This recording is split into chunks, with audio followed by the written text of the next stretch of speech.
This is coming from the U.S. Department of Health and Human Services. In males, 2 drinks or less a day. In female, 1 or less a day.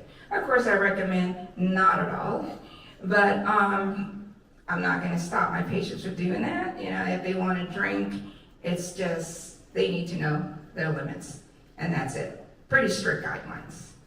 And of course, illicit drug use, there is no recommendation, okay?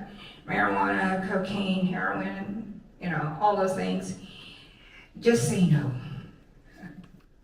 Cannabis use disorder. Among some elderly patients, they don't think it's a problem. So, because this is what they always tell me. Right? Okay. They think it's safer than alcohol or opioids. However, the rate of ER visits from 2005 to 2019, 1,804% were related to cannabis use.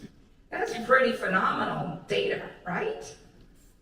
And these are some of the things that can cause people to wind up in the ER, because the effects of marijuana in the brain is just multitude. Increased anxiety.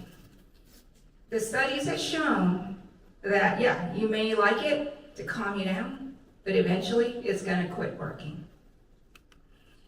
Yeah, we all know about the short-term memory problems. It can impair your judgment and do things impulsively, hurt yourself, you wind up in the ER.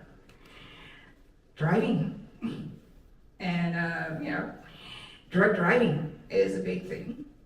You get in an accident, you may wind up in the ER. Psychosis.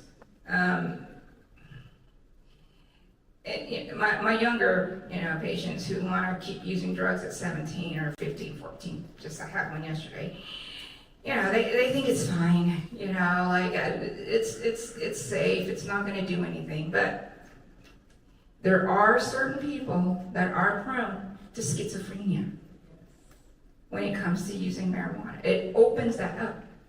And if they stop using marijuana, will they become quote unquote normal, no longer hallucinate? I can't tell you that. Especially in a young child, you know, even like 20-year-olds, that can happen. So let's talk about smoking, nicotine. The most interesting man in the universe, right? Yeah, they look so like cool like that. However, 8 out of 100 adults in 2017, 65 and over, who smoke have an increased risk, not just of cancer, but heart disease. They also have an increased risk of becoming frail versus somebody who doesn't smoke. So who's more fit, the smoker or non-smoker? Pretty much, you know, no brainer. There are 300,000 deaths related just in the 65 and over population a year. But the good news is if you quit, after 65, you can add 2 to 3 years to your life. And after quitting, you reduce the risk of heart disease. So that's a good thing. Those are all motivations for you to quit. Cocaine. This is fun. Yeah, cocaine is not as popular today. So we often underestimate it. We don't diagnose it that much, so it goes untreated.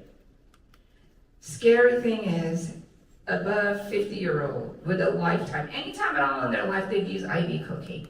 Did you know 30% are still actively using every day? A study with veterans above 50, 14-point patients have actually started using cocaine after 50. So you're wondering, how does that happen? Simple stuff. Stress. Loss of production in social roles. They get bored. They're lonely. Cocaine makes you happy. Drinking, you've already lowered the threshold on alcohol. Why not add another drug? And they lack supportive relationships.